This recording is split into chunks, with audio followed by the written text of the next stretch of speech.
Happy Saturday, guys. Y'all know I've been over here struggling. I got this wisdom tooth pulled, so I had to go through my little 2 days of really healing. I'm not 100%, but I'm better. So anyway, I just want to come on here real quick. On all of my group pages, Kings, Diamonds in the Rough, The Next Step to Enlightenment, Cupcakes and Tea, Federal Village Support Group, and my business page, Federal Village, as well as my personal page, also with the storyline as well. I have posted a petition for my brother Quinton Sanders that's incarcerated in the state of Tennessee. Guys, he went to prison. He started his biddings when he was just 16 years old, and he'll soon be 40. And I can say throughout his time in prison, I have seen him grown. I have seen him mature. I have seen him grow up to really be a good man. And he deserves a second chance. Now, he's in the state of Tennessee. Governor Bill Lee is his governor. So right now, he's filed for clemency, and we're trying to do a petition to send to Governor Bill Lee as well. Also, this is what I also need you all to do.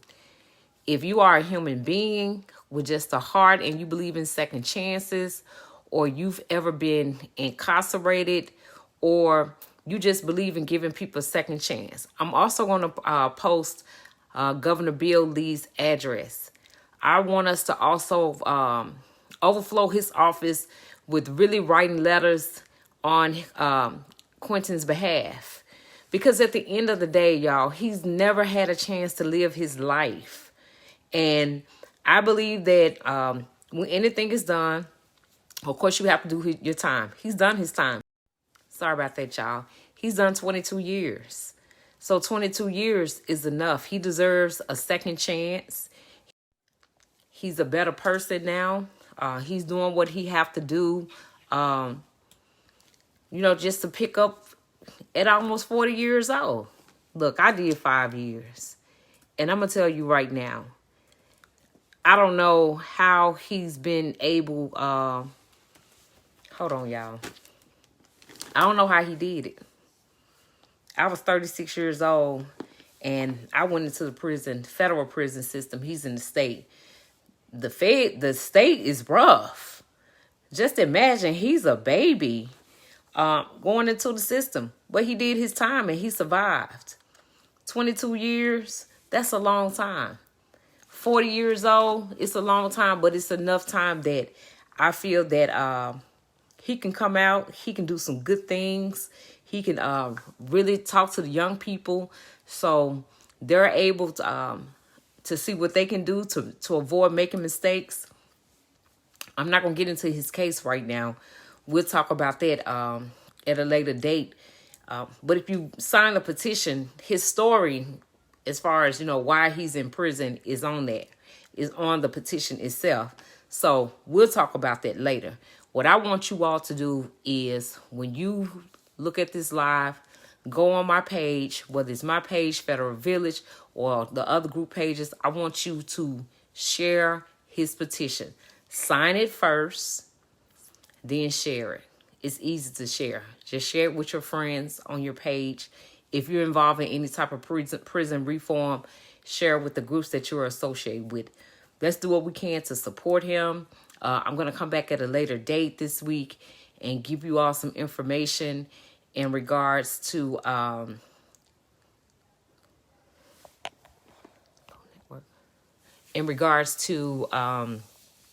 writing the governor as well.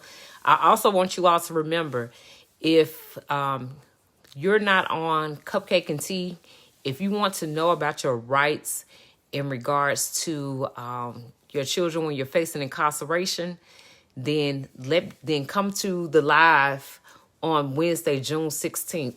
It's going to be at 8:30. It's kind of late at night, but usually everybody is settled by then, so you all can come on the live about 8:30 on Wednesday and get some information in regards to joint custody. I'll just be talking about joint custody that day. And then another day we'll talk about sole custody, primary physical custody. I think it's important for anyone that's going to prison that you know your rights as far as what you're dealing with when you go to prison and the placement of your children. Because once you release, that knowledge is so important.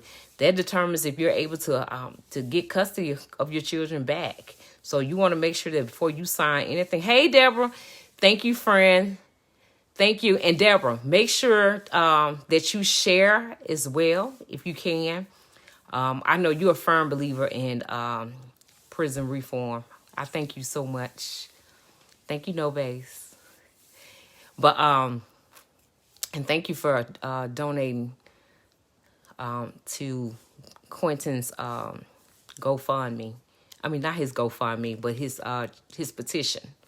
So anyway, y'all, just share his petition. Encourage your family to sign it. You never know when it can be you.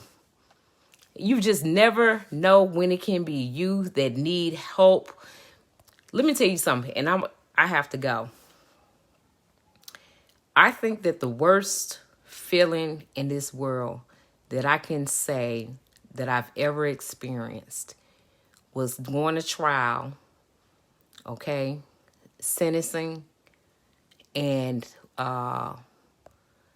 also when I filed my compassionate release. And I say that because your life is in the hands of a judge and a jury. So there's somebody else that don't know you personally, that they're trying to go to jury. They're trying to use whatever common sense that they have to make a fair decision. And then the judge, you just never know. You might have a fair judge and you may not.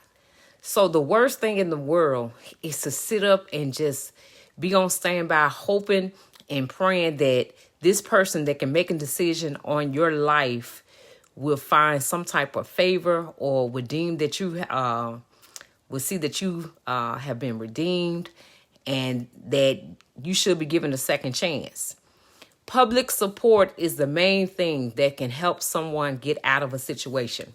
I see a lot of people that file motions. They go pay a lawyer $15,000, $20,000 for a motion. Listen, you could do all that you want to do, but it's up to the discretion of that judge. And it's also come from a lot of public support. Let's support people that need our support and that are seeking to get another chance. He deserves it. He was 16 years old. That's his whole childhood. He missed prom. He missed college, but yet he was able to go in and still be positive. And it's hard to do right in prison because, people try you. So it's hard sometimes to turn the other cheek or whatever. But, you do what you have to do, because when an opportunity for you to come up, to be released, you don't want them to feel like you're a danger to society. So anybody that's able to just even make it through prison alive deserves our support. So guys, let's support him. Let's support him. Sign his petition. Share it. Later on this week, we're going to talk more about Quinton Sanders' petition, the positive things that he's done, what else we can do to support him. And let's get him out. Let's get this clemency granted. Y'all know Bill Lee. He up and down. He talked a good game before he got into office in Tennessee about how he was for prison reform. And he really hasn't done anything that he has said that he would do. So sometimes when it's all eyes on them, we can make them do what they're supposed to do. So let's make them do what they're supposed to do. So step one, let's sign Quinton Sanders' petition and let's share it. We need his petition to go viral. Right now, I think he's almost at 1,000 signatures. And right now we're trying to get him to 1,500. If we can get him to 1,500, that would be awesome. My husband's... Okay, Miss Pickens. So yes, support helps. I'm praying for the... Thank you, Miss Pickens. And Miss Pickens, are you on Federal Village Support Group? That is the group page for people... That's the group page for people that's incarcerated. So if you're not, please join us on Federal Village Support Group. Okay? And yes, support does help. We're here to support you as well. So make sure you're on our group page. And if you're not, once this live is over with, I'll go and invite you to Federal Village Support Group, and then the other groups that we have as well. Your husband was 19, now 47. See, that's what I'm saying. That's ridiculous. It doesn't take that long to be redeemed. And let me tell y'all this. Let me tell you what I find crazy. And I didn't mean to be on here long. But I read this young man's case. Okay, I'm not going to say the city and state because I believe in confidentiality.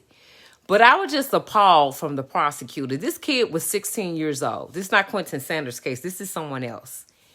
And he was 16 years old, and a white guy was killed. Okay, this was in the South. And it wasn't nothing he did, just like tortured him or cut his head off with his fingers or put his house on fire. He was shot. And then it's still up for debate whether he was the one that did it. But my point is, when he was sentenced, in order to sentence him to life plus 44 years, they said that his behavior was abnormal. So they deemed him a danger to society at 16. If you really want to understand Jim Crow, all right, and mass incarceration, let me give you 2 books. And Miss Pickens, you can read these books and you're going to be blown. Go read Native Son by Richard Wright. Okay, these books was written back in the 50s, all right?